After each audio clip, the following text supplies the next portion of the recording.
We are going to go ahead and get started, but please know this is a pretty informal event, okay? So please go ahead and continue to eat and enjoy yourselves and relax here. So on behalf of the Ferris Women's Network, just had a name change. You might have known us as the Women's Advocacy Forum. So same group, Ferris Women's Network. My name is Tammy Wolverton, and we would like to welcome everyone here today. Thank you so much for coming. We would also like to provide a special thank you to the Provost Office for sponsoring this event today and our food. As we know, every event is better with food.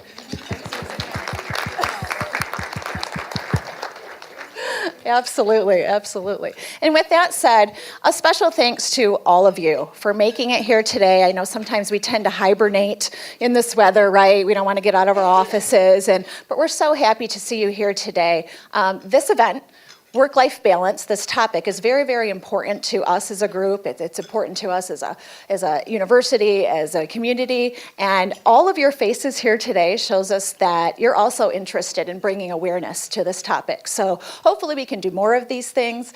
There is a survey at the table, and we'll talk a little bit more about that, because at the end of this, we'd like to know what other topics that you might be interested in that the the Ferris Women's Network can bring to you in the future. So thank you so much for that.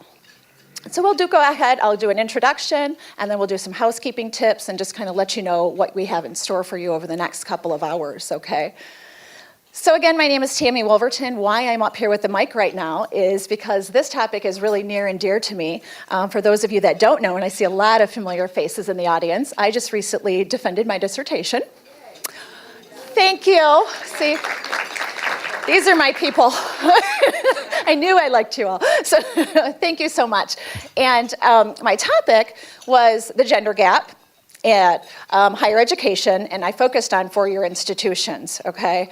And what I did essentially is I interviewed 11 university women presidents across the country.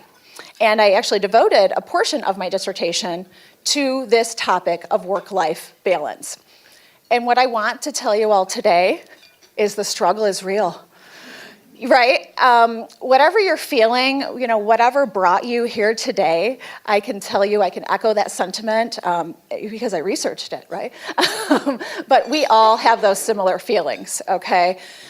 Whether it be, you're starting off early in your career and you're trying to balance. Now, when I say work-life balance too, the assumption, of course, is that you're trying to balance a family too. And we just want to we give that recognition too, that we're aware that not everyone in this room has children. But it doesn't mean that you don't have struggles as well, right? Trying to do it all. We all feel that heavy burden of really, truly trying to be all, do it all, and be everything to everyone. And what I can tell you, my takeaway, so that I don't have to bore you with reading 100 pages of my dissertation, but the takeaway, that common thread, if you will, when I spoke with these women, was that they didn't get there alone. So I would deem, everybody defines success differently, right? So these women, we're about 33% of university presidents, there are women across the nation right now. That's the current stat. So these women that I interviewed, I would deem them successful because they've been able to, break through that particular glass ceiling. When I talked to them, again, the common theme that rang true, is that they didn't get there alone. They all had some type of support system. They all decided to give themselves a break every now and then, right? It's unheard of, almost. And what they all also said, and we'll talk a little bit more about this, hopefully through our discussions today, is that they all felt that either someone along the way in their career, whether it was a direct supervisor or the institution itself, that was something that I found really profound. The institution itself that they worked for or had worked for to help them, get to this, escalate to this level, were very, very supportive of their work-life balance, essentially. So, whether someone let them bring a child with them, for a couple hours after work, to get their work done, or to let them leave early to get their child off the bus and then come back to work, they all said that flexibility and that support system was what was really needed and made a huge difference in where their lives and where they are today. So, a couple other things that we'll talk about. We're going to talk about some of these theories, okay? Revolving door theory, that's one. The second one, mom guilt. I don't even think you have to be a mother to know what that means, right? We all understand mom guilt in some fashion. The leisure gap, okay, and imposter syndrome. So don't worry if none of these sound familiar to you. Hopefully, again, throughout today's discussion, they will be more familiar to you.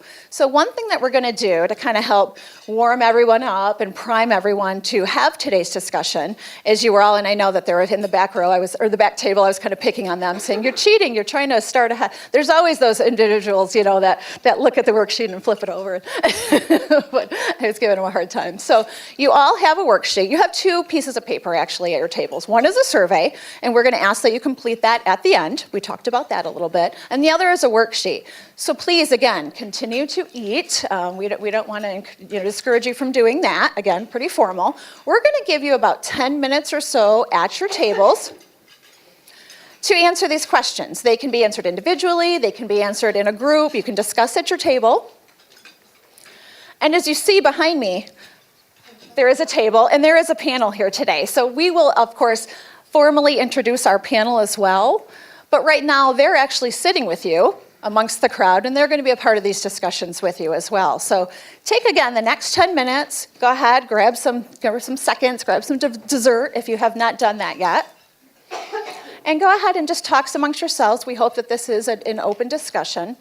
Answer some of these questions, and then hopefully, by the time you've answered these questions, we've discussed, we've asked questions, at the end, you will have some goals maybe or some strategies to achieve some of these goals that you hope to endeavor to in your professional or your personal lives. Of course, we're always striving towards that balance.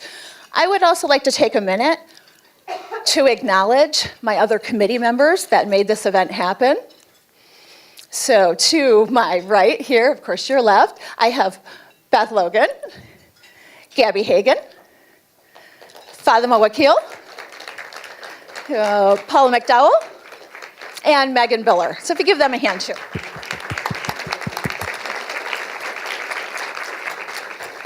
And Provost Blake, right on cue, we thanked you for our lunch. So thank you again, now that you're here. Okay, so go ahead and take 10 minutes, talk amongst yourselves, and then we'll reconvene, okay? Thank you. All right, I just got the cue from the gentleman in the back. One housekeeping note I should mention, today's event is being recorded, so audio is very important. So as I mentioned, this is an informal event. We really encourage discussion today, but please raise your hand and give us a moment to get to you with the mic, okay? So it will not show up in the recording if you're not mic'd, if you don't have some audio there. So I was walking around and I heard some fantastic discussions. We hope to continue that. And right now what we'd like to do is we'd like to welcome our panel, and hopefully they have been able to finish their lunch. And today, to moderate our event, we're very excited to have someone with us.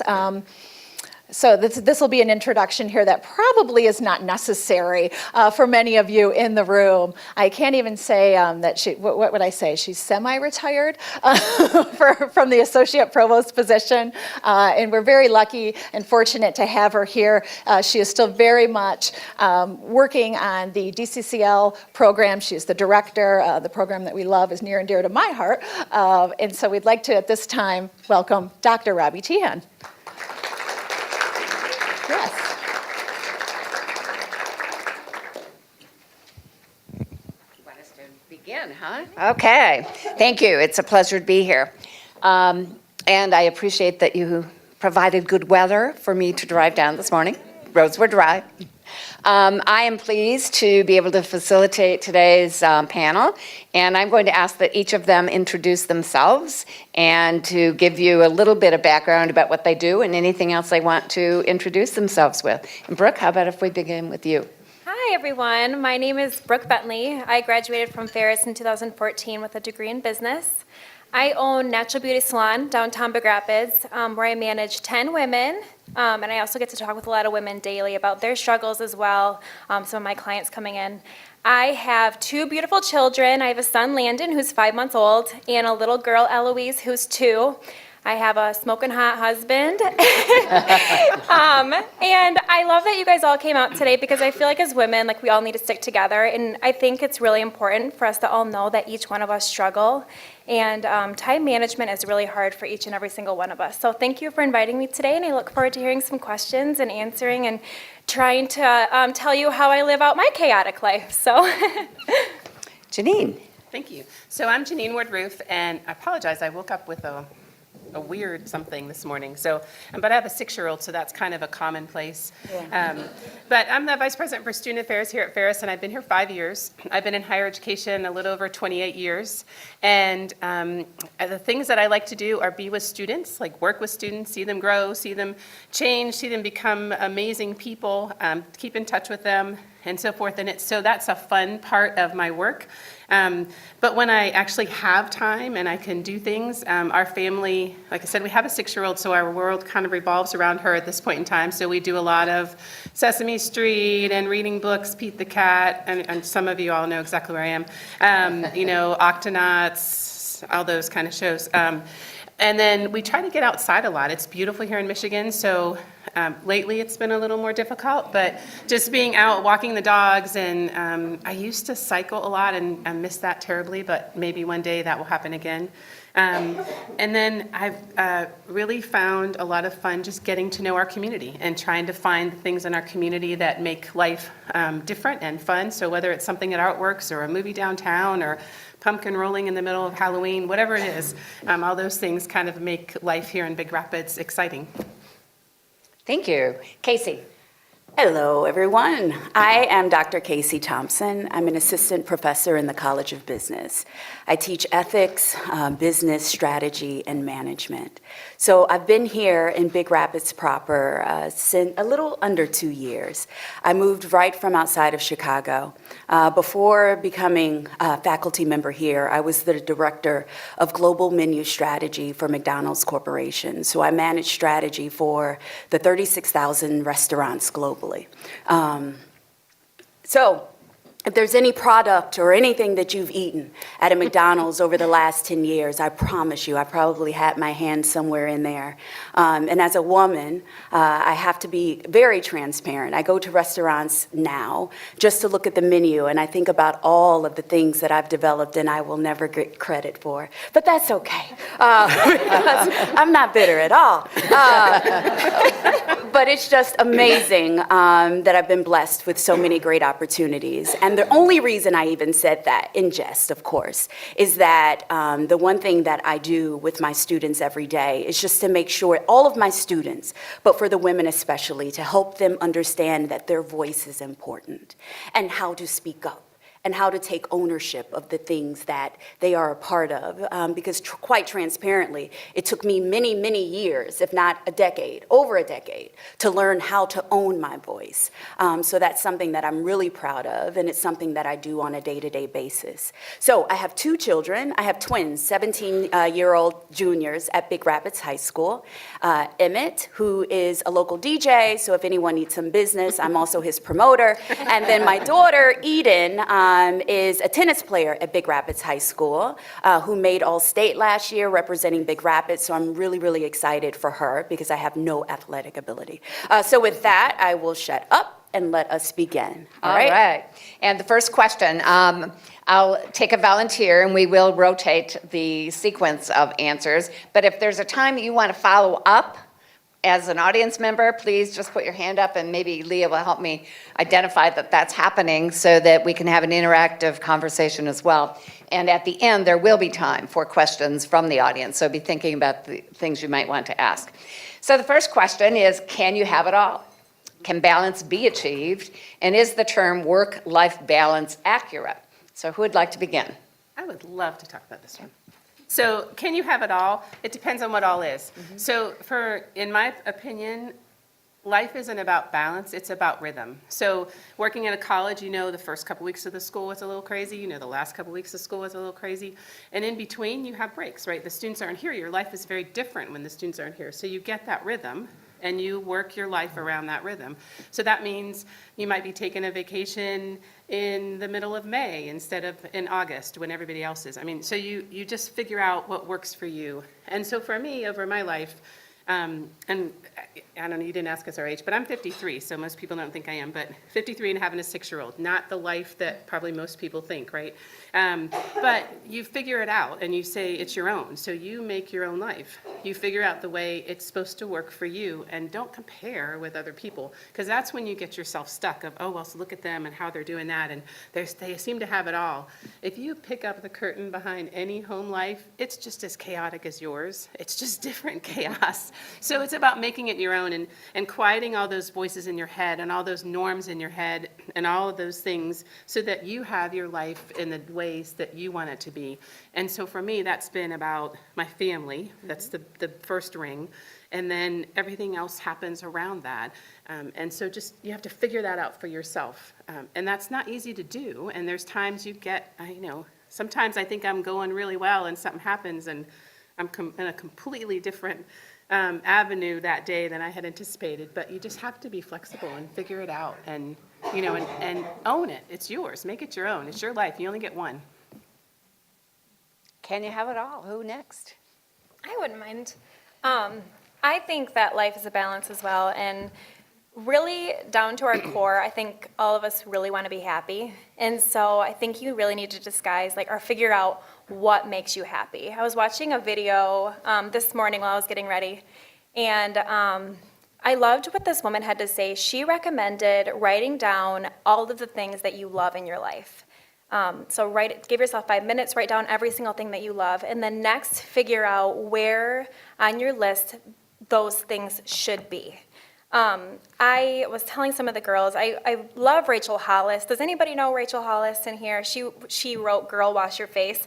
Get it on Audibles if you haven't ever done it before. If you can't find time in your schedule, listen to it on your ride to work. I love that she really discusses putting yourself on that list, because I think a lot of us as women do not put ourselves first, but really number one should be us. And then for me, as well as Janine, I've got my kiddos, and they mean the world to me. So even though I'm a business owner, I really, really, really try to put my kids next. So getting that balance is really just figuring out, who your priorities are, trying to figure out how to say no when you're asked 10,000 things during the day, and just kind of going with that. So work-life balance can be achieved. I just think you really have to work at it, and you have to figure out what means the most to you, and then really what doesn't mean something to you, because those things that don't mean something to you really shouldn't be a priority on your list. You kind of should put those aside. Casey. So for me, I think the word balance, I love rhythm, by the way. I've not heard it put that way. I think once I realized that balance is a relative word, right? So what's balance today could be very imbalanced next week. And sort of accepting the fluidity of that word is what's made my life palatable, made my life livable.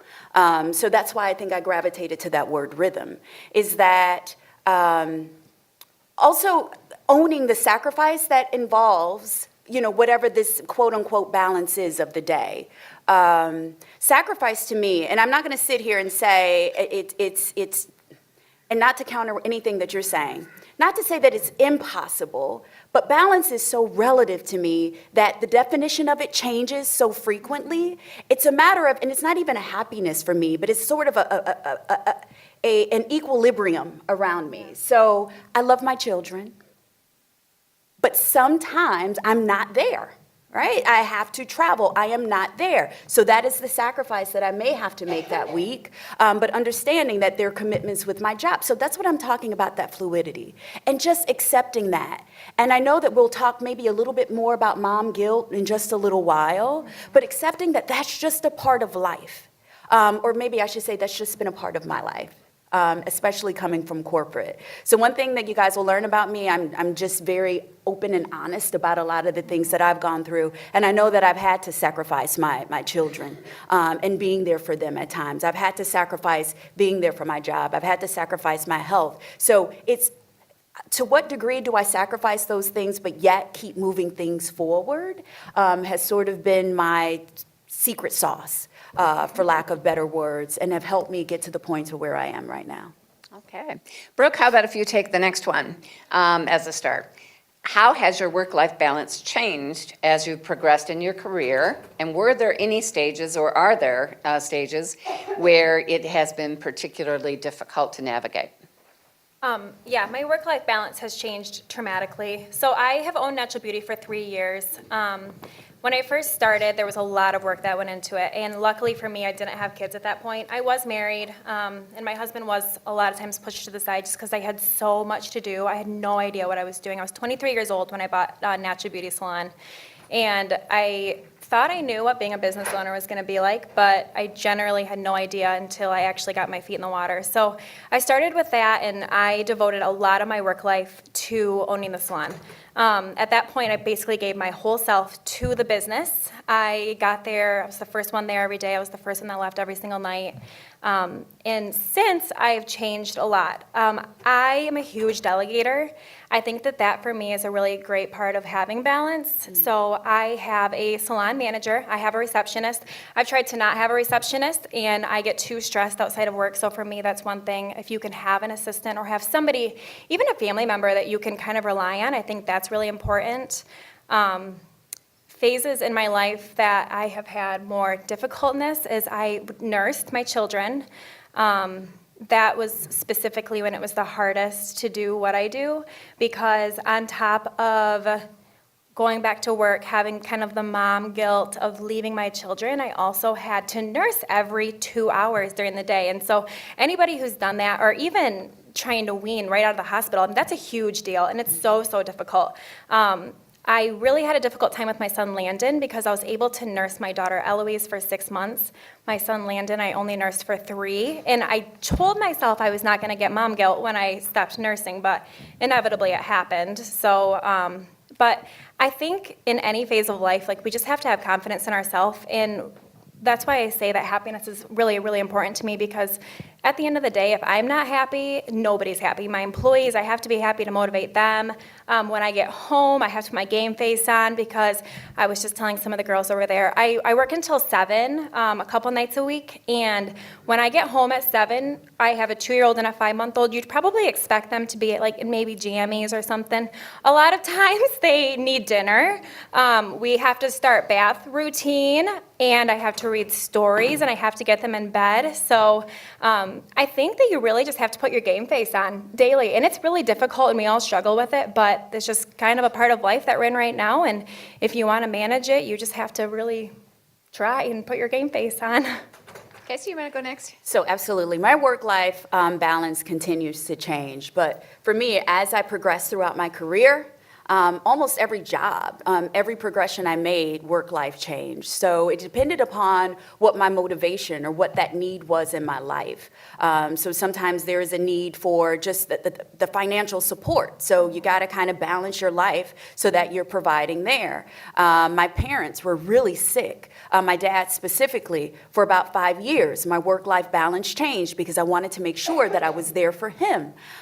When it got time, when I went back to school to get my PhD, yet again, work-life balance changed. Not that my dad wasn't sick anymore, not that I wasn't the breadwinner in my family anymore, but that became the priority. So as priorities shift, your work-life balance shifts. The things around you don't necessarily change, but how you address, how you approach them do. So I'll talk about the most difficult time, because I know that was specifically one of your questions, is when I went back to school for my PhD. Director of Global Menu Strategy for one of the world's largest brands, breadwinner for my house, 2 kids in junior high school, and then I want to get a PhD. That wasn't necessary. Right? It wasn't necessary to my career growth. That was something that was personal to me. So because it was something that I wanted to do, I had a little bit of that guilt too, but I'm not going to go there. It was something that was important to me. So how did I balance that out? You know, my kids, every single night, they got in bed with me and did their homework in bed when I did my work. So we're all doing homework together. They wanted to go to the movies. You know what? I'd sit outside in the car. I'd take them to the movies with their friends. I'd sit outside in the car and do homework. So how do you, given all of these changes in life, just sort of keep things going? I still have to go back to sacrifice, though, because I know that I wasn't there. I know that I missed all of junior high. I know that I couldn't tell you a lot of their teachers' names. I shook a lot of hands. I didn't know who I was talking to, right? My kids were successful, mind you. But I wasn't there mentally the way but that was a part of the sacrifice because that was my work-life balance at the time. So absolutely it changes, it evolves, it ebbs and flows. But it's just a matter of, so when you prioritize those things that are most important, how do you make everything else work around it? So that was just one of the small ways that I actually kept my kids close to me, but yet understanding that I wasn't there the way that I probably would have been had I not made those life changes. Before we take Janine's, I don't know if you've noticed, but there's a lot of nodding of heads in the audience. We haven't had any questions from there yet. Is there anyone who'd like to interject anything on this topic before we take Janine's input? I The think heads to have make a now stopped comment. nodding. Yeah, while everyone's thinking, I'm going to go ahead and make a comment too. And please raise your hand. I have a mic back here as well if you do come up with a question. Casey, just to piggyback on that, you mentioned being a caregiver. Was it for your father? Yes. Now, when that all came about, did you feel pressure to do that? And how did you handle that? Was it a question, or did you just say to yourself, this is what I need to do? Oh, I took that on. So, and that's pretty much the story of my life, right? And I'm very honest about that. No one is saying, Casey, become caregiver. Casey, go back to school, get a PhD. Casey, do. That is inherently just who I am. And if I see a need, I sort of take it on. And this is me growing, everybody. I'm learning every day. Like, I'm trying so hard to get better at this. But if someone in here were to identify a need, I'd be all over it, knowing I don't have any more time to be all over it, right? So that is a mental deficiency that I have as an overachiever. But yeah, I took that on. And do I regret it? Absolutely not. But was it an incredible burden on just me as a mom, as a working mother? Absolutely it was. We got through it and sacrificed things in order to make that happen. But yeah, I brought that on. Thank you. We do have a comment over here. Hi, Casey. My name is Maggie. Hi. I have a quick question for you. It's clear to me that I appreciate your honesty, and this is why I wanted to ask you this question, because you clearly are a woman that is driven and that has chosen professional growth throughout your life. So my question is, have there been any professional moves in your life that you specifically chose because of work-life balance? And if so, how did those rank for you in all of the moves that you've made? Did you regret them? Was it a right choice for you? Was it a wrong choice for you? I would really be interested in your honesty as to how that worked for you when you, if and when you did choose home life over work life ever. I've never chosen home life over work life. I have always infused home life into work life. My children have flown all over the world because that was the way of me keeping them close. Balance. That was the way of keeping me close or keeping them close to me. It's not that I chose my career over my children, but in my mind, I'm thinking, how do I bring them to be a part of this career, to be a part? So everyone at McDonald's Corporation knew Emmett and Eden because they were always around, right? When I flew to meetings, people in the meetings knew my kids were in the hotel room waiting on me, or I bring them to restaurants with me when I did restaurant visits. So I am not saying that it's right or wrong, but I found a way to bring them into my life, into my career, and that is the only reason I was able to have some balance. But I never chose a position in my life that brought me balance. In fact, I did the opposite. I probably chose every single thing that anyone told me I couldn't do. That was the position I went after. See, the stuff I wasn't qualified for was the positions I went after. The stuff that I would be up all night studying just so I could fake it in the morning when I went in was the stuff that I went after.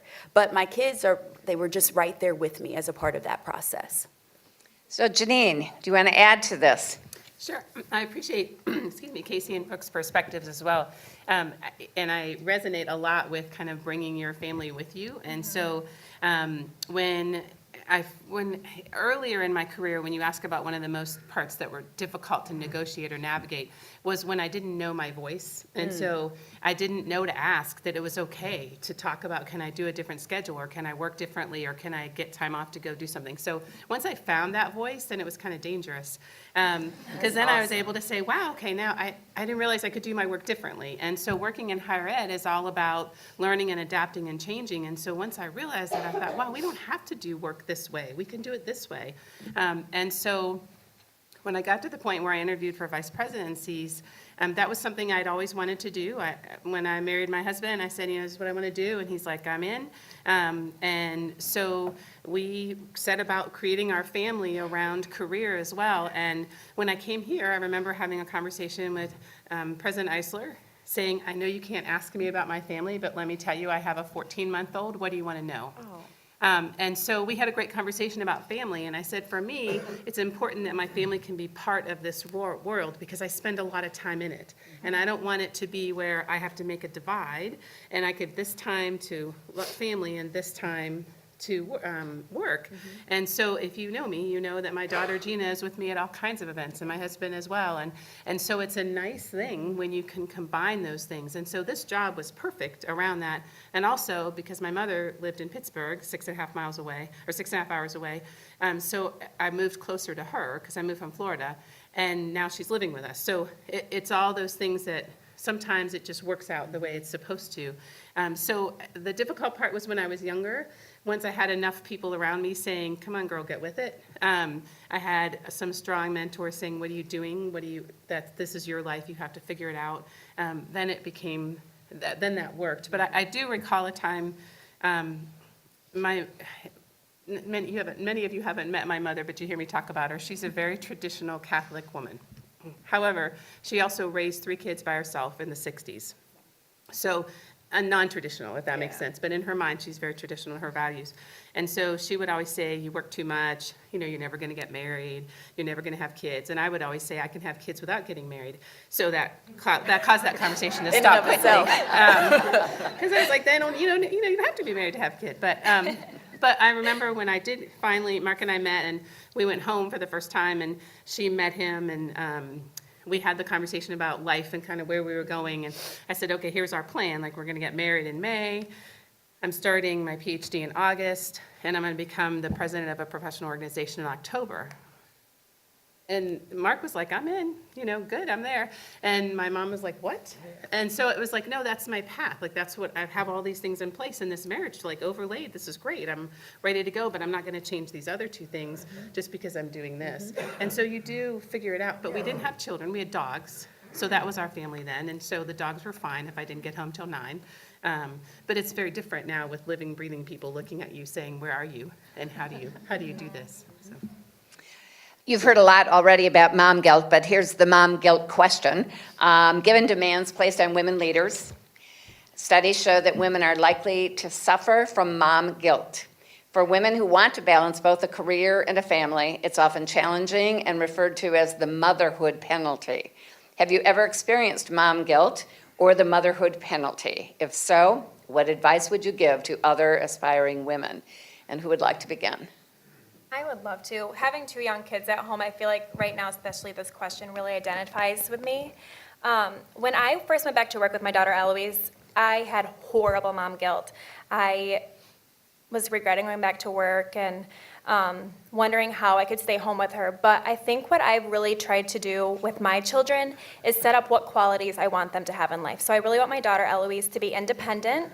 I really want her to be hardworking, and I really want her to be kind. And so for me, I feel like it's really, really important that my children see me working. My mom worked Monday through Saturday when I was growing up. My dad worked 2 jobs. So I think seeing both of them work as hard as they did really helped me as I was growing up to want to work and want to work hard to achieve what I wanted to get done. That's what made me want to own a business because I saw them working so hard. So mom guilt is very real, but I really would like to say to anybody who has mom guilt, try hard to be a little easier on yourself, because working and doing all of these extracurricular things is actually helping our children grow, I think. Casey, you want to go? Yeah. I had significant mom guilt. My twins, I bought a king-size bed, true story. I bought a king-size bed just so they could sleep with me, and they slept with me until they were 10 years old.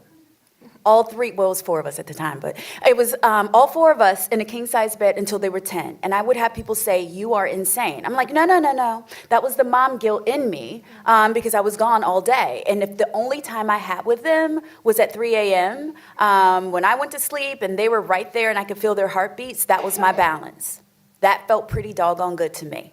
So that was the way my mom guilt sort of expressed themselves. And also, when I went on business trips, they would have the most elaborate gifts when I would come back, right? My colleagues would be like, why are you buying a drone? I'm like, because I've been gone for 4 days, right? So my kids had a gluttonous period where they actually expected, not the T-shirt, I love Mexico. Like they wanted, I don't know, some teepee, whatever, with diamonds, whatever. So the point is that I had to mature. And it's a little bit of where you are already. Yeah. So I commend you for that. Thank you. Like you're there. It took me a long time to get there. And then I think once they became a little bit older and I kind of dealt with it from a much more mature perspective, I did realize that by them seeing me, I agree with that them seeing a mom out relative success doing things actually is more inspiration for them and just giving the type of kids they are. But I sometimes still suffer, but not to the degree of drones when I come back home. And they don't sleep in my bed anymore. So I think every mom does, and I'm going to widen this to say, I think even if you have animals of some sort, you still have some guilt because you're not there with them.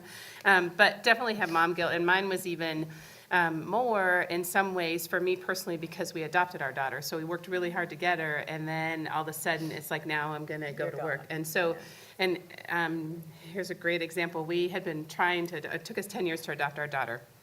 So it was a long process. And when we got her, I was slated to go to the Middle East when she was 2 months old to go do a program over there. And you know, everybody's like, well, you're not going, you're not, and my husband's like, well, of course you're going. I mean, why would you not? And I was like, well, I never thought about not going, but then I thought, well, should I be guilty? Like, should I not go?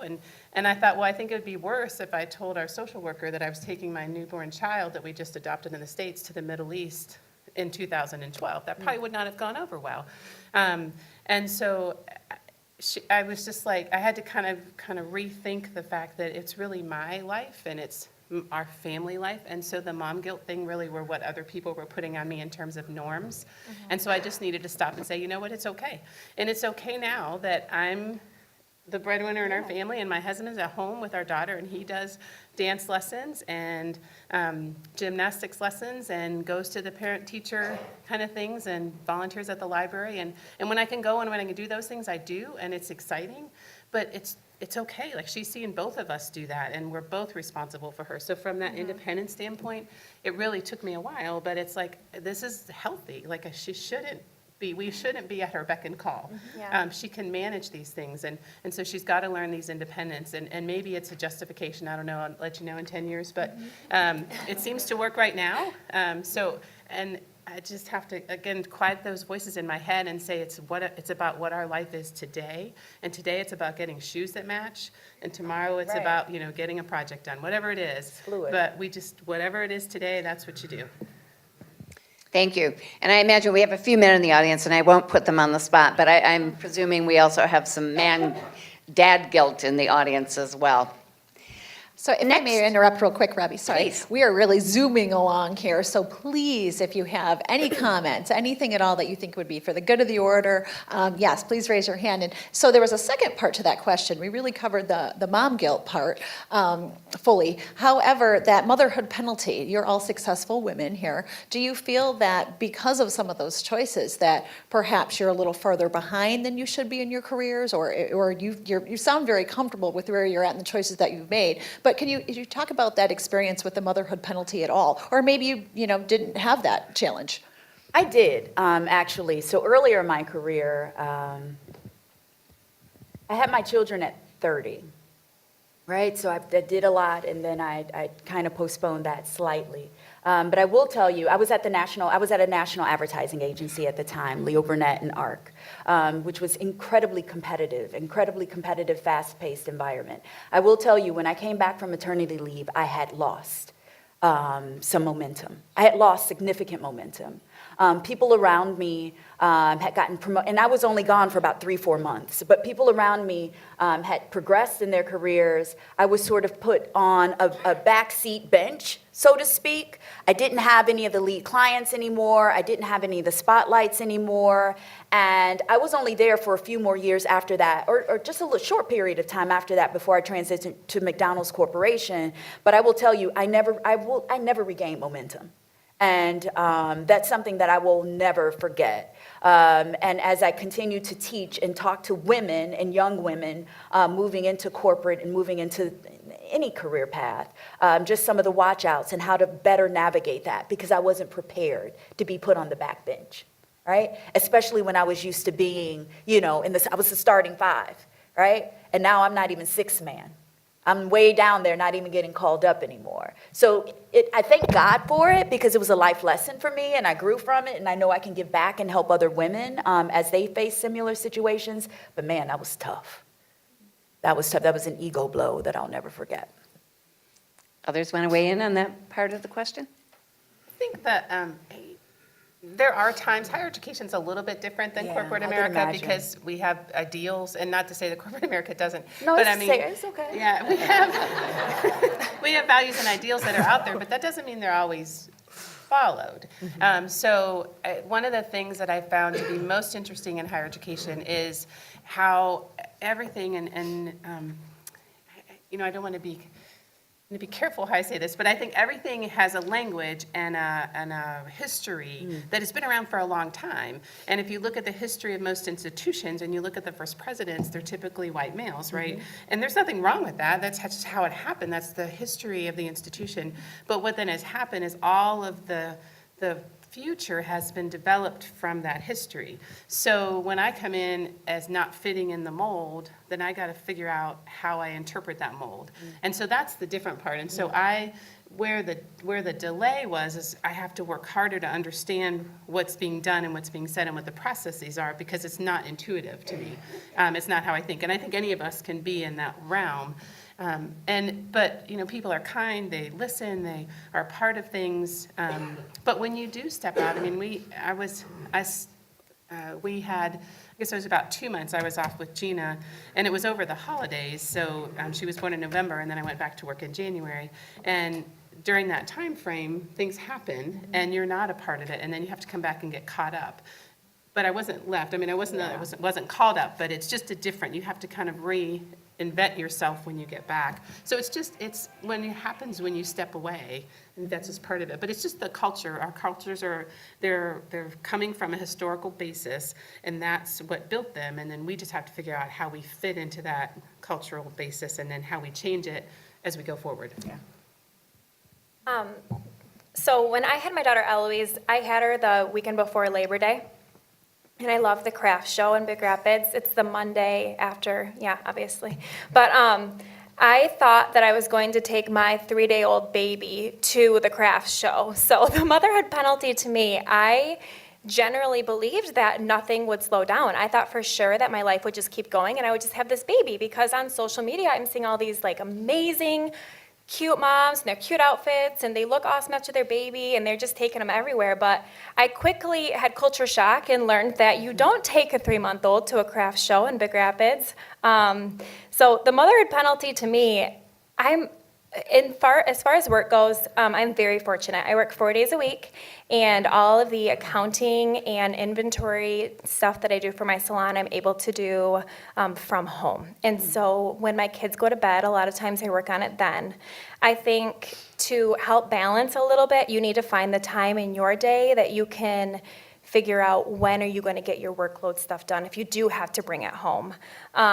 So for me, the motherhood penalty, I feel like it's definitely there, but I've just tried to figure out a way to adapt it. So I wake up typically an hour before the rest of my family does, just because I feel like that time really helps me. A lot of times at the end of the day, I think like a lot of us, we're all dead to the world because we've done 10 million things. And there's not enough hours in any of our days to get it done. So you just kind of have to find that time, find that balance on when you're going to be able to get your extra stuff done. For me, it is the mornings. For some of you, you might be night owls. Maybe you could get it done in the evening, but just try to figure out when you can fit in all of your extra things. We have a question over here. I thought I saw a hand earlier. Do we have a question anywhere?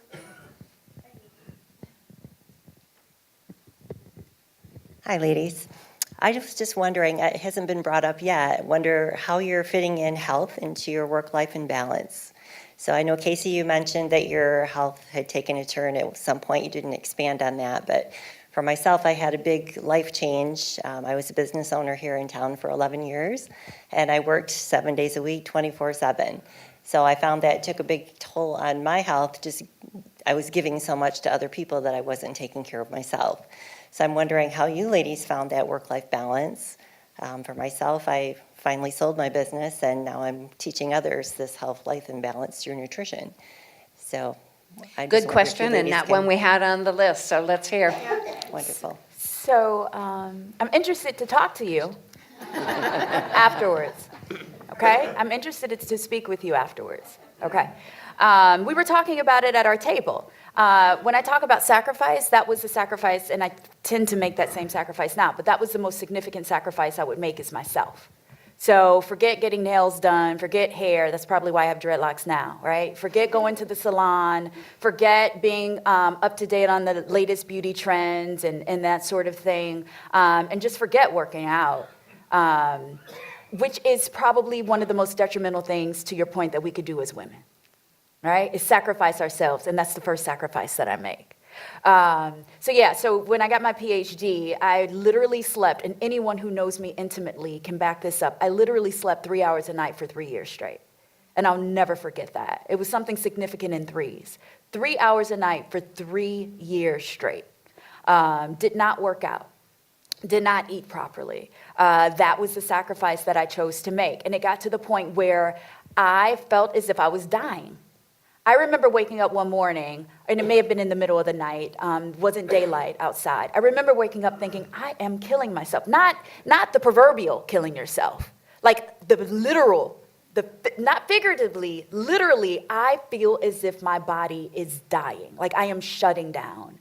And it was at that moment where I knew I needed to make a change. I needed to do something different.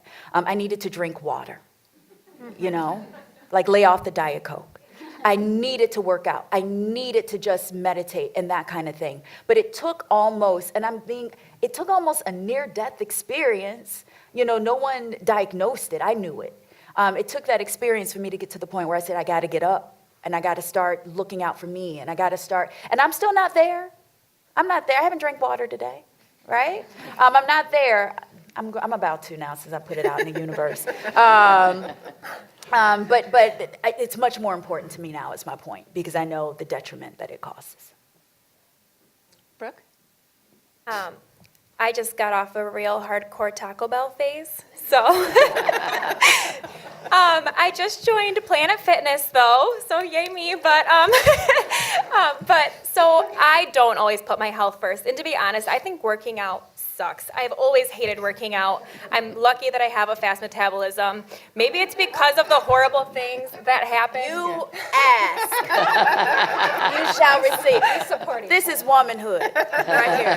Thank you, sister.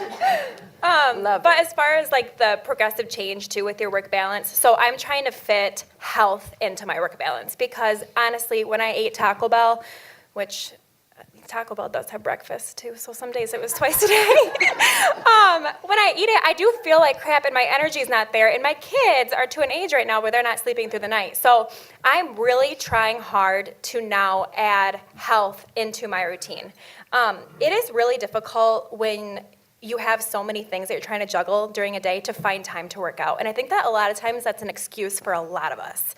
So what I have done is I have now found time during my day. So what I would advise for a lot of you is to maybe look at your schedule, figure out what you're doing, even write it down. You could write down what you do every hour of the day. And if you have downtime, you could be sitting on your phone, you could be, maybe it's your hour of TV a night, but just try to get moving. And it has really made me feel a lot better. There's something so amazing about putting headphones in your ears and not thinking about a dang thing and being on that. Have anybody done the stair climber at Planet Fitness? That makes you feel like you're gonna die a little bit, but just doing something active. And this summer, I can't wait to get outside and walk, and taking my kids out and walking too, because I feel like I also want to be a role model in that way, where I want them to be healthy as well. My mom, when she would diet as I was a kid, she would buy reduced fat Chips Ahoy cookies. And so that's probably why I have a Taco Bell obsession. So I really feel like now I want to educate my children on how they can be healthier and how they can even incorporate from a young age how to add health into their lives. And I have really great role models and friends too, you guys, that help. Maybe some of you do have fitness junkies in your life. Ask them for a little advice. See what you can do. Maybe they have even at-home exercises that you can do for 15 minutes a day. So some people just plank for a minute a day, and that's not much of a time requirement, but it's something that at least is getting you moving and getting a little stronger. Janine, I'm sorry. I got to tell this quick story, because when you just brought me this water, it reminded me of something. And this is a sad story. So when I was at McDonald's Corporate, a new team that I had joined, and it was actually a global team, and it was ran by women, majority women. We had one man, so it was like 5 women, 1 man. True story, we would not drink water because we had so many meetings during the day. We didn't want to leave the meetings to have to go to the restroom.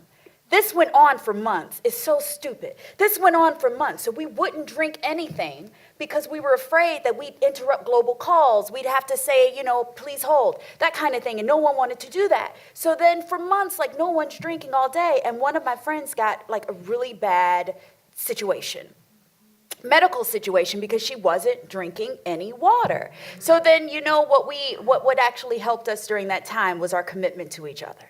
And our commitment to, and that goes back to having strong support systems, even with water support systems. You bringing me this made me think of those girls, right? We would force each other every day. Have you had your water today? Have you started? Because one of us actually had to go to the hospital because we weren't doing that. And you talk about how crazy we get as women, just driven and wanting that we would sacrifice something that important. So I just say that to say sometimes having a strong support system around you, is so incredibly important, even if it is just for Aqua.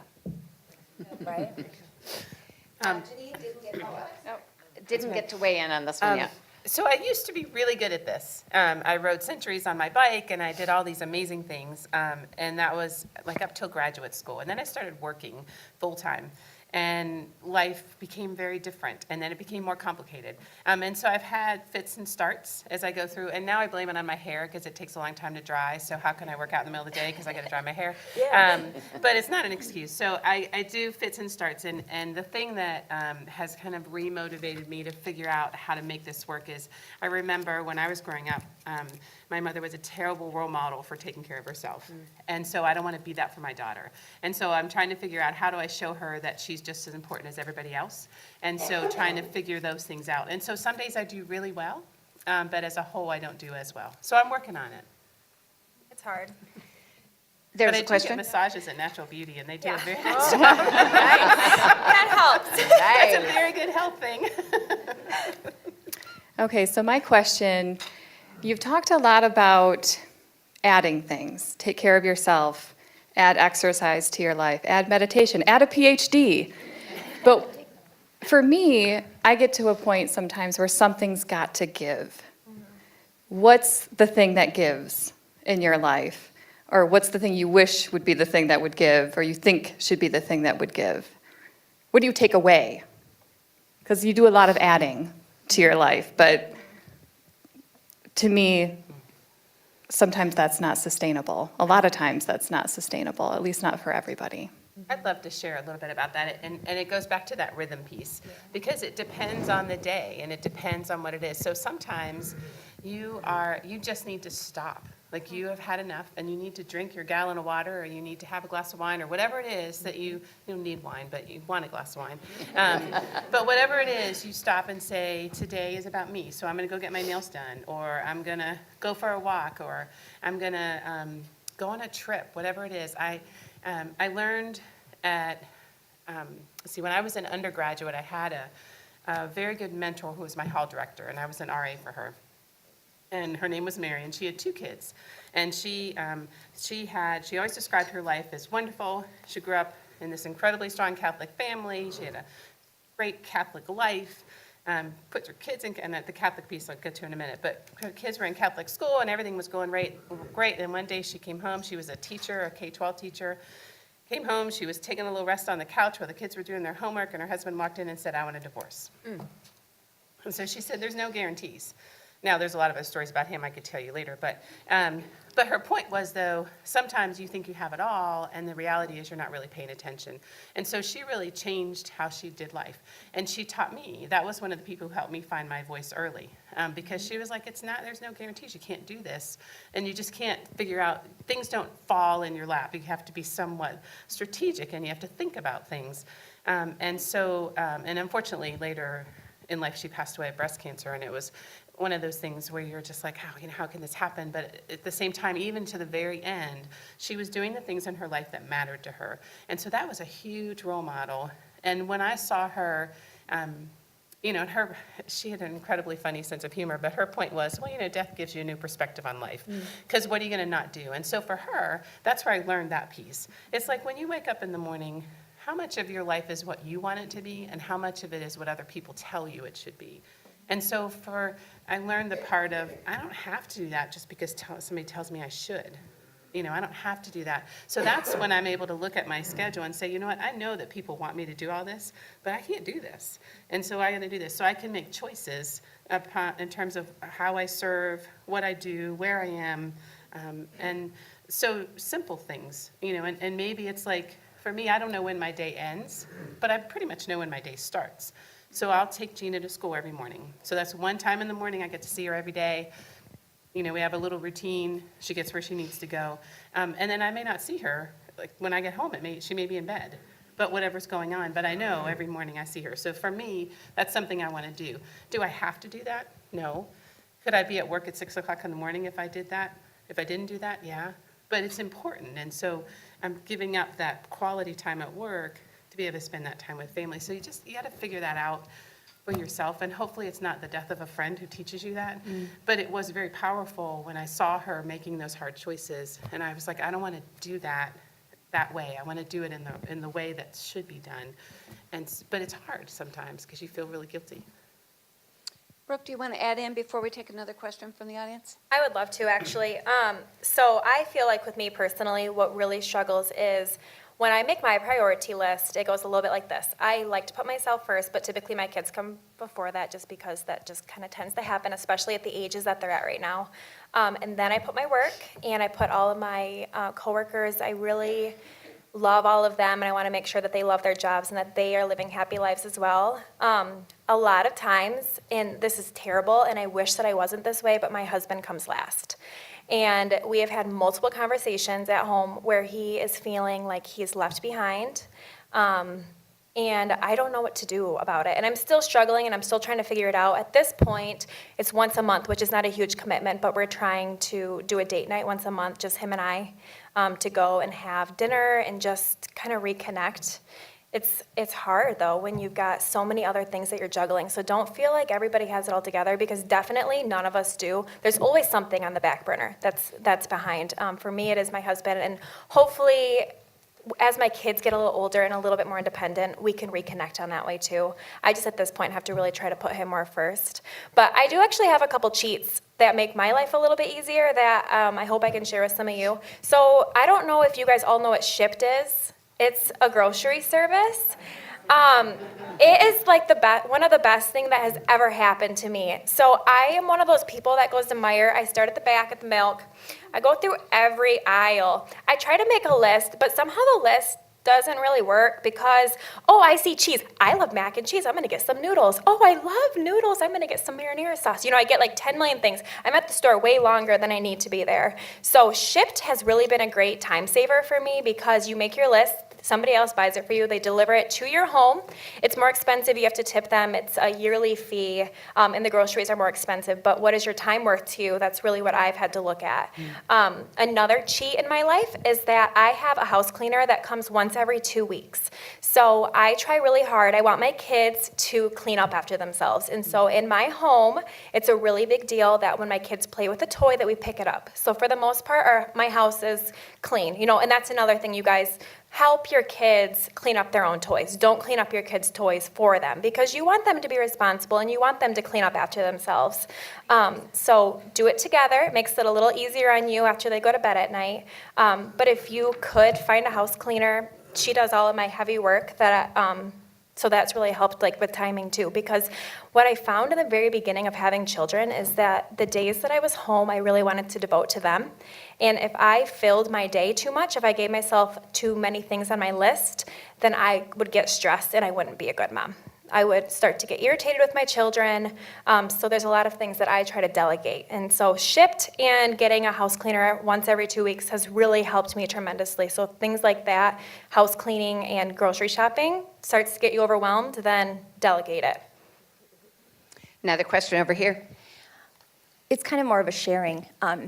It's just, first I applaud all of you because I've been in panels on balance, and it's terrifying to sit in front of a room of women and just literally air all of your dirty laundry.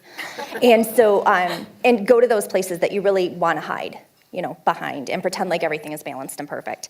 And I found myself doing that for so many years early, when I started here at Ferris in my career, and an opportunity for additional responsibility at work led me to one of the biggest decisions and investments that I made for myself. But mom guilt was actually one of the best things to ever happen to me because it drove me to a point of resent that I made a frighteningly financially large investment, and I hired a professional coach. And I sought one out that specialized in working with professional mothers. And there's just a couple of things like that I've learned, and as I listen to you, the power of our words is so astronomical. And I listen to all of you, and you are so amazing. You are so hard on yourselves. And I want all of you to just know that I'm so grateful that you're here and that you're sharing, and that what you're doing is exceptional. We are all in this room high-achieving women, and as such, lend to perfectionism and to control. And those are the two things that I had to battle through my coaching program. And the first thing that they did was they wanted me to write a legacy statement. So we talk about these priority structures. And she frames that as a legacy. And if I can give you a couple of tips that I paid a lot of money for, and I'm going to give them to you for free. And she does through her podcast now, too, by the way. So if you want to know who this person is, I'll let you know, and she will tell you everything for free. But it's how do you want to be remembered? And that was some of the biggest part of my journey, was to sit down and to consider all of these people that to me were priority. And so when I looked at ranking them, because you talk about your husband being last, but he's not last. Like, they don't have to be numerical. Yeah. It's how your interaction would gauge with them. And as a perfectionist, I wanted everything to be equal. I had to be the perfect mother. I had to be the perfect professional. I had to be the perfect wife, the perfect daughter, the perfect sister, the perfect friend. And that can't exist. And so my biggest movement through that was redefining enough. And that was how my boot camp program was named, was redefining enough. And I'm so glad you brought up removing, because I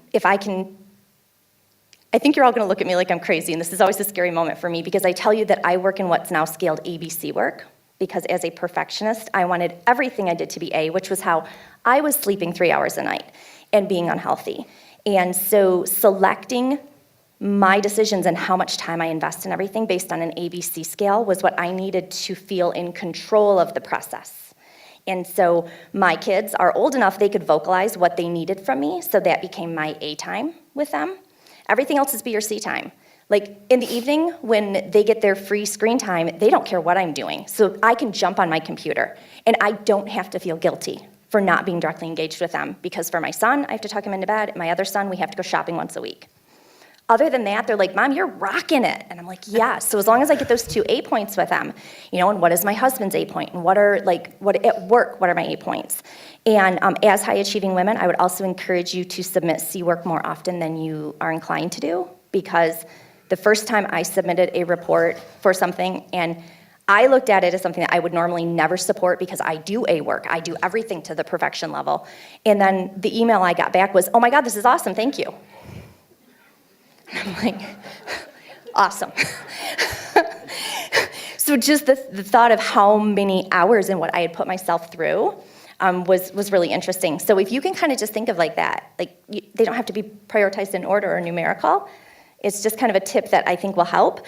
And as that all tends and leans through, my question for all of you is how well you do with your mindset from day to day. The thing that I have not been able to embrace for my program is the process of cognitive dissonance. She wants me to do a morning formula where I get up in the morning and I talk about what I am going to be. And it's so unicorny. I can't wrap my brain around it. I'm like, I am not a high achieving woman who is excelling everywhere, but I keep saying I am.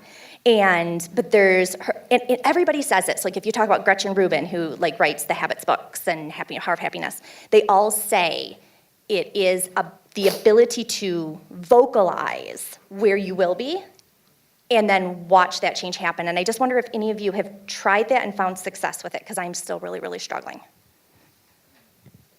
As far as the visualization, almost. Everything in my life, I've done that. So being a professor now, I'd called that back in my 20s. So I know we kind of skipped over, I didn't answer that last question, but this actually lends itself to that, right? Because one thing or a little trick that I found that sort of helps me make things work in my life is that it's not so much of saying no to things, but the things that I say yes to, making sure that they all are sort of congruent, so that I'm not just all over the place with this diverse, disparate kind of activities, right? So everything has to have some level of congruency. I know what my passions are. I know the things that excite me, the things that drive me. So if they aren't necessarily congruent with empowering women, empowering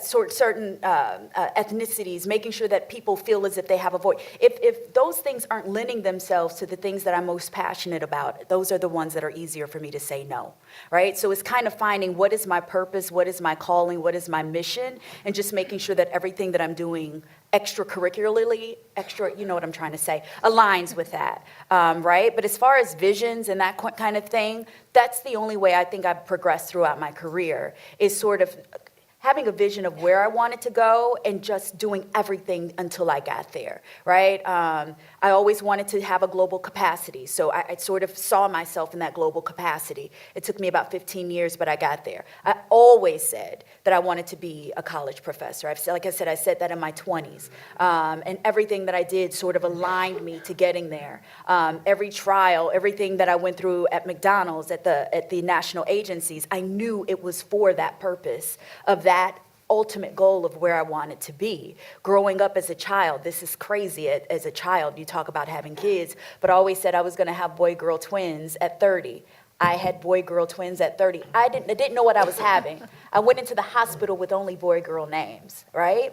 I would have been screwed had that not happened. But I think visualization, and that's not what this topic is about, but if we were to ever have that topic, I could talk all day about it, because I feel as if without having that pinpoint, without having that goal of where I want to be, I would just be all over the place. So waking up every morning, seeing where I want to be by the end of the day, every single morning of my life, I do that, even right now. I wake up, I spend however many minutes I can, but visualizing, this is how I kind of want my day to go. Writing down, these are the things I need to accomplish today. I mean, it's my driving force. So it's just interesting you asked us that question. Janine? So let me add to that a little bit. I don't know if you can remember or if you've ever seen a child play make-believe, right? So they have, all kinds of things, and they come up with this whatever, a dragon, fairy, tooth, whatever. And you just watch it, and it's so amazing. And they put these things together, and they make this thing that exists or not. And so you talk about visualization. I mean, that's like the epitome of it. And so it's kind of fun to rediscover that now as I watch my daughter, and then think about, well, how does that relate than to what I do. So if she's playing with a little character or with fairy wings or, you know, a Where the Wild Things Are outfit, whatever it is. And so from a visualization, I'm not as disciplined in that realm that you're talking about, Casey. But I know in the mornings, I usually have about 30 minutes that's my own in the morning. And that's, you know, feeding the dogs or doing whatever might be happening or making breakfast or just trying to gather whatever I need for the day. And so in that time frame, I'll think through in my head, what is my day going to be like? Who do I need to talk with? And I try really hard when I first get up not to pick up my phone because that's takes me away from it like that. So I'll try to give myself that 15, 30 minutes to at least think through and visualize what are the things I think I need to do today. And then I pick up the phone and realize what else might be added to that. So it's a short-term kind of thing.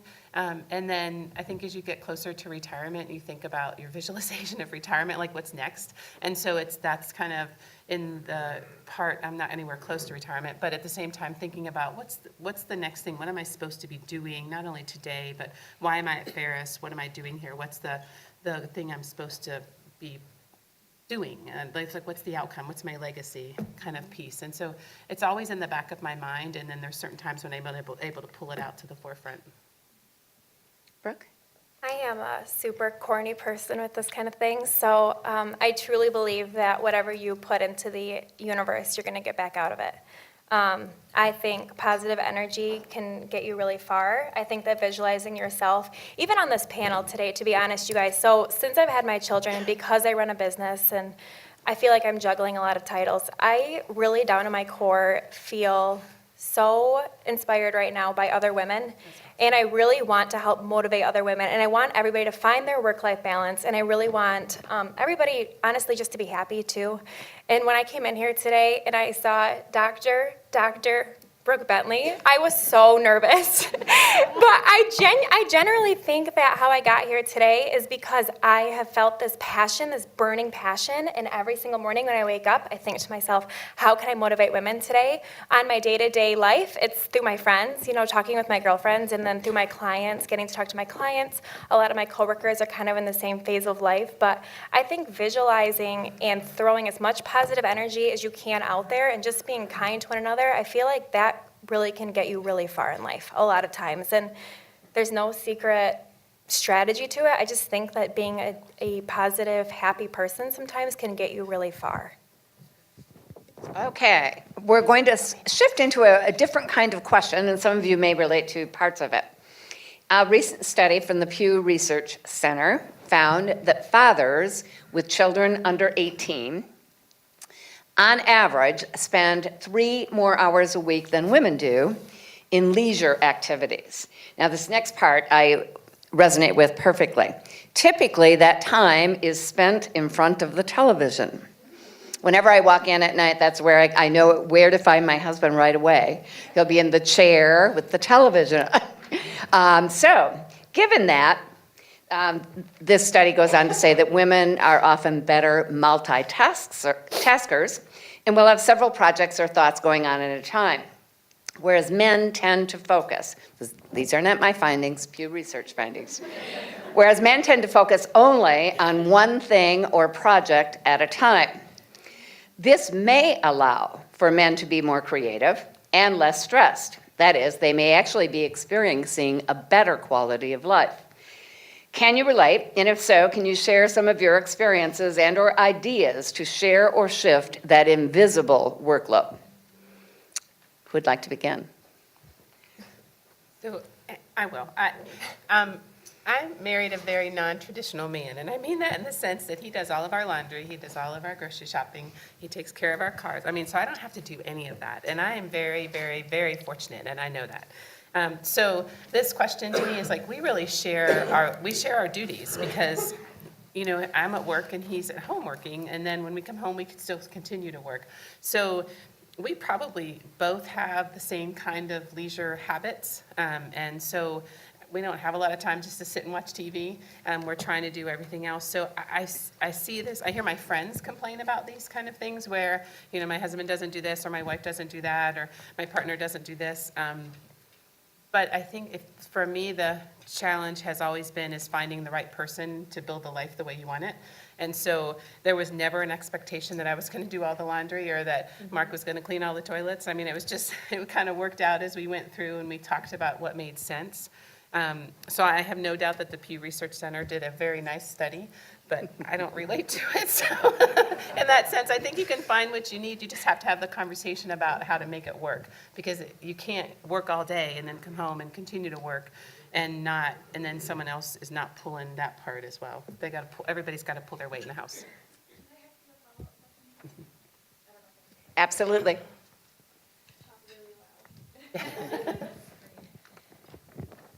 So you're kind of referring to the kind of the physical workload, but what about the mental workload?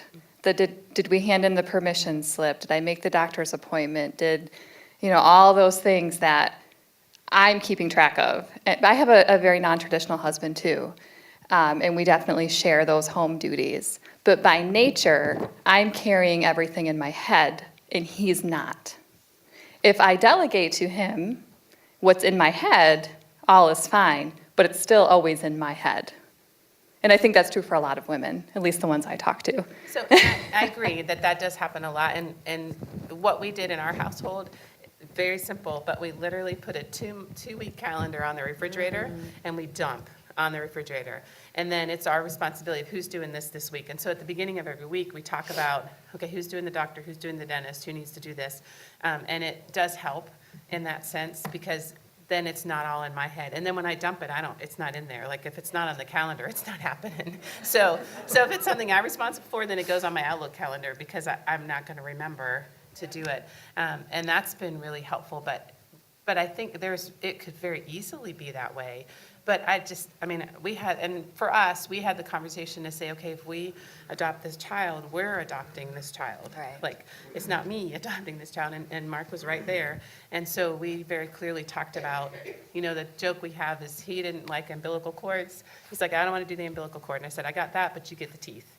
Because I don't want to deal with the teeth coming out, and they're coming out now, so it's his responsibility. So, we shared, like, where's your point? What can you do? And I jest, but it's helpful. But we talked about all that. And there's still things we get hung up every once in a while, and we're like, oh, who's going to do? Okay, we'll make that work. And we just figure it out. But it's in our house, it's worked. Now, that's 6 years, so I don't know what the next 6 years will be, but right now we're doing okay. Casey was smiling through this, so I think she has Oh, a no, story. I'm smiling because I smiled when you said about the Pew study. Like, I trust that it was executed well. I don't know if I necessarily can relate to it or even agree with it, but that's besides. I think for me, it's, of course, I take on that responsibility of this invisible workload, but I have gotten better over time of not keeping it internal and just making it external. And it's not me banging my, horn, or you don't bang a horn. What do? Me banging my drum through the house of look at all of this stuff I have to do. But I do think that there is some level of shared responsibility in any household. And it's also the commitment of the household as well. My kids are a little bit older now, but we all want a certain lifestyle. We all want certain things in life. We all have some shared goals that we want to experience, so we all got to kind of be in this together. So I don't know if the workload is so much invisible anymore. I think the workload is a shared experience, and I don't even know if households are traditional anymore. We still sort of are on the cusp of saying that word, traditional this, traditional that, but I think now everything is just evolving. And tradition is relative to me right now because of the way our lives are. So my kids probably take on a little bit more than what an average 17-year-old would take on from a responsibility perspective, making sure this bill is paid or that bill, it's my money. But making sure that, certain things happen in the house or that sort of thing, and listing everything out, having that list literally, not on the refrigerator, but like literally, on the cupboard door of these are the things that we need to accomplish.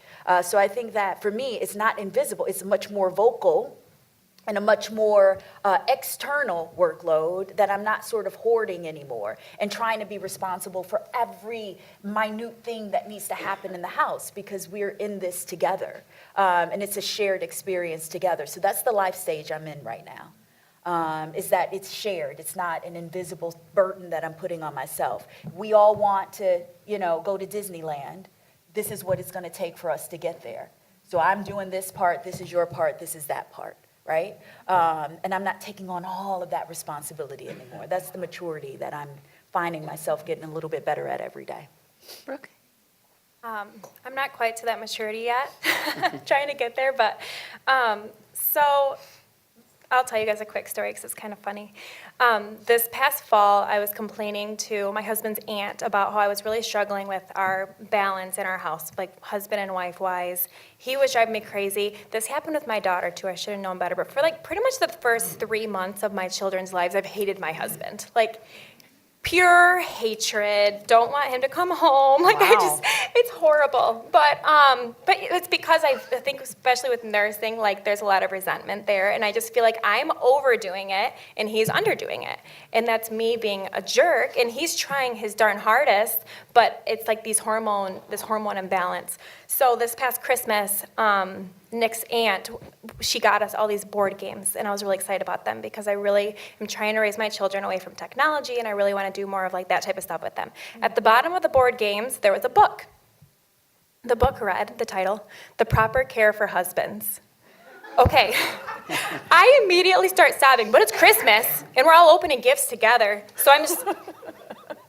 And everyone's kind of staring at me, and I get up, and I go to the bathroom, and my husband comes in, and he's like, "Why are you crying?" And I said, "Your aunt got me this book, and it's called The Proper Care for Husbands, and I'm such a shitty wife."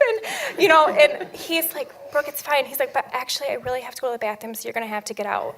At that time, I was like, "You need a book called The Proper Care for Wives." But it is what it is, But when I'm reading this book, I really love the premise of it. And the reason why she bought it for me is because I was complaining to her. And she's a great person, and she's trying to help me, and that's why she bought me this book. Had the craziest title, and the woman on the title was so, like, housewife, and, like, you're doing a horrible job is the judgment that I saw in her eyes. But the book really came down to this premise that men, a lot of times, are a lot simpler than women. So we complexify things, and I see it all the time. My husband... I'll say something to him and I might be angry and I'll be laying in bed stewing over it and he's snoring because he's much more simple than I am. And so what I've really tried to learn since I've had my children is that if I have an issue, first and foremost, I need to get out in the storefront and we need to somehow get over it together. Also, with our shared chores, I really need to make sure that he knows if I'm feeling overwhelmed because he has no freaking clue. He's not reading my mind. Men miraculously can't read your mind, if you guys can believe that or not. We all think they can, but they can't. So I really have had to try hard to make sure that if I'm feeling something that I say it. I a lot of times feel like I am overdoing it in my house too. And the reason why is because my husband grew up with a dish fairy and a laundry fairy who did all of those things for him as he was growing up. So we've really just had to make sure through communication that he knows that I, on top of working a full-time job, raising 2 children, and managing all of my employees as well, that he needs to help me with those things. And he knows that I'll be happier if he helps me. And so as long as we communicate through it, I think that we'll have a much happier life. But the balance there has been very difficult for me. But The Proper Care of Husbands is actually really good if any of you guys want to read it. I can't tell you what that conservative woman's name was on the cover, but I'm sure we could find it. It actually was really helpful for me in my marriage. And as much as I wanted to burn it the second that I got it, I feel like it really helped me understand my husband in general because he is a lot different than yours. It doesn't naturally come to him to do housework or he doesn't watch television, but I swear to God, he would plow every frickin' neighbor's driveway just to be outside on that snow plow. Like, and get away from bath time and dinner time, because that's much harder for him. So it's not television, but man, oh man, you need some yard work done, he'd do it all for free to get out of those damn chores, so. We have a question in the audience. Thank you. I feel like I could talk for an hour about the invisible load of things because that's kind of an ongoing issue. But originally my question was, well, I'll start with a comment. I have a pretty good support network, with family as far as taking care of my family and taking care of my kids and things. But I think it's really important as a woman to have a good community and support network, and not just family to help you manage like logistic things, but women you can talk to and women you can get that emotional support from. Do you have a group like that? And if you do, how did you come about that group and where did you find those kindred spirits, I guess. I'll start with this one if you guys don't mind. So the reason why I feel comfortable telling you all that for the first 3 months of my husband's life that I hated him is because through my coworkers, I've learned that it's actually pretty normal. And it sounds really brutal to say that, but most of us are feeling that way. But it's so, like for me, it's my coworkers. They really mean the world to me. There are other groups, though, in the community, like there's MOPS. I've never been to MOPS personally, but I know that a lot of women find support through MOPS. Go to story time at the library if you've got young kids. A lot of times you'll meet other mothers there that are kind of going through the same thing as you. So I think whatever phase of life that you're in, try to find a community around that. Maybe it's other parents at your, or other parents, like for tennis, for instance, like other tennis moms. But a lot of times, a lot of us are super relatable. Everybody's workload is different, but I think for me especially, my mom is a huge support to me. I have a really great group of friends as well. Also, my children go to like the most fantastic daycare, and I have become really good friends with the daycare moms as well. And so I think just try to find the community, even through your children, because a lot of times if your kids are the same ages, you guys might have a lot in common, and you can learn from each other. Just I've never really very quickly, quickly. not I've to never interrupt. sought out a support group, but I've been very blessed to always have one. And I think because I've always been very honest about where I am emotionally with people, and being very transparent and not really trying to front as if things are great when they aren't. And then somehow that openness brings people in to sort of support me. And I'm okay with crying. I'm okay with screaming. I'm okay with going off because those are all natural emotions. And because I'm okay with it is probably why I feel as if I'm a magnet to other women who are okay with it. And I find myself with I have a small core, but I also have an enormous network of women in this room right now. I'm certain if I were to start bawling, you guys will be right here for me. So it's just a matter of me just being very open and honest with people, and then for some reason they gravitate to that. So yes, support systems are incredibly important, but also honesty within yourself and where you are is equally as important. And stop trying to hide stuff for the sake of having a great front. Just be real about it, and that's what's helped me from a support system perspective. And so I've had a lot of people in my life through that I've met along the way. So I have a couple great friends from high school that I still keep in touch with. And moving back here puts me a little closer to them, which is nice. I have my freshman roommate in college lives in Palatine, Illinois. So we reconnected when I came here as well. And so those people have been in my life for a long period of time. And then I have other colleagues that I've met throughout my life. And those are the ones I call my broccoli friends, because they're going to tell me if I've got broccoli in my teeth. But they're going to tell me when I really messed up, and they're going to tell me that they still love me, but I messed up, and they're going to give me good advice, and they're going to just help me through. And so those are the friends I can call and say, I don't even know what to do with this one. Or I really need your advice, or I just need you to listen, or tell me something really good that happened in your day, or let me tell you this exciting thing that happened. And so I may not be physically in the same place with them, but I see them every year at conferences, or we visit each other at our homes, and you just make it work. So this Christmas, we went to Disney and to see my husband's family in Florida and then South Carolina. And so when we were in Disney, one of my very dear friends lives in Tampa, and so we made arrangements to get our kids together. She's got a daughter that's a year younger. And so it's just fun. And, we work together at another institution, and now we just have become friends. So you find those people in your life that are important, but I also ask them to be honest with me. I don't want you to tell me that it's okay if it's not. I want you to be real with me. Yeah, I don't want to. You tell me what I need to hear, not what I want to hear. And sometimes I'll say, just tell me what I want to hear first, and then tell me what I need to hear. But those are the people that are really good and close. And I've met, some of those folks here too in town, and trying to it's a little harder here because it's harder when you're at the same institution sometimes because of roles. But you've got those people all around you if you're willing to be open and accept them. Audience questions. Yes, we're going to continue to take a couple more audience questions. We are upon that witching hour, if you will. So if you do have to scoot out, please complete that survey and leave that at your table, and we'd greatly appreciate it. So. Hello, good afternoon, ladies. One of the things that I'm coming up against as one of the women of color in my department, and also one of the youngest women in my department, is that we are constantly having a lot of imposter syndrome. And I want to know how you combat that. Thank you. How are you defining that? not having a true sense of belonging within the space that we work in. And just imposter syndrome, just because I wrote about it a little bit in my dissertation as well. So essentially the general broad meaning as well too is that, so no matter how much you've achieved, how many accolades you have, what your position, you always feel like a fake. Yes, does that? Yeah. Okay. I can speak on being young because I bought my business when I was 23.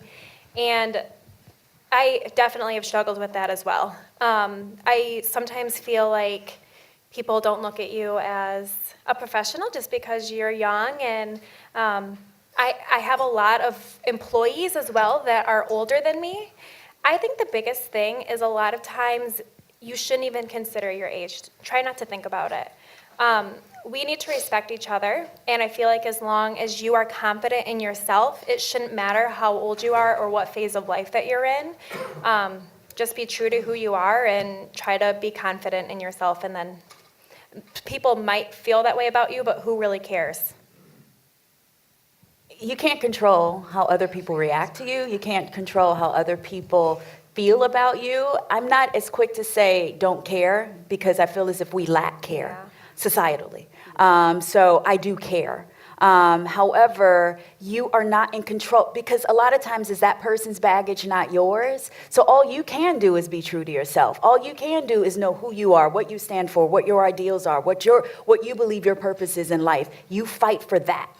You don't change for that. You don't ebb and flow for that. You hold on to that. And whatever happens around you because that you can't control, but you can control you and who you are and what it is you want to stand for. So you hold on, right? And some people will accept you and be real about it. Some people will continue to be imposters. That's something you can't bother with. You can't waste any time with. But you got to stay true to thyself.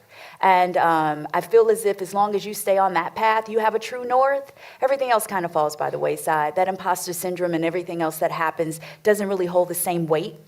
It doesn't hold the same relevance because you know what your true north is. So that would be my core advice to you. Stay courageous in that fight for your true north and let everything else, let the chips fall where they may. And don't worry about imposters. And I'll just add a couple more comments. I appreciate what Brooke and Casey said, but the other part is, everybody has a day when they want to call in scared. You just wake up and say, I just want to call in scared. And sometimes you just need to. You need to take that day and go do whatever it is to need to refresh you. But the reality is you got that job or that position or that role because of what you bring to the table. And so you have every right to be in that space. And if people tell you that you don't, it's their problem. And it's not easy to say just don't listen to them because they may be your supervisor, or they may be somebody who's really influential. But the reality is find those people that you can surround yourself with who really do know what your worth is and who appreciate that worth, and let them be the people that rise you up instead of other people pulling you down. And it's tough though. Sometimes you're in the middle of something and you're like, I have no idea what I'm doing, but I'm going to figure it out. And you're smart. You have the tools, you know where to go get the information, and you can put it together. But it's hard. It's a hard thing, and it's harder when you don't have a good support network around you either. So find those people that just support you, and you can call, and they can say, you're worth it, and you need to keep going. Wow, what a better note to end on. Yes. So with that said, it is approaching 1 o'clock. It's really important for us that you do complete the survey. Even take it with you and get it back to us. Maybe Jody at the Staff Center as well. We'd love to hear those comments. And just quickly, we would like to really, really acknowledge and appreciate our panel today. Dr. Casey Thompson, Dr. Janine Ward-Roof, and Brooke Bentley. Thank you so much, ladies. And a special thank you to Dr. Robbie Tehan for coming to join us today to help moderate.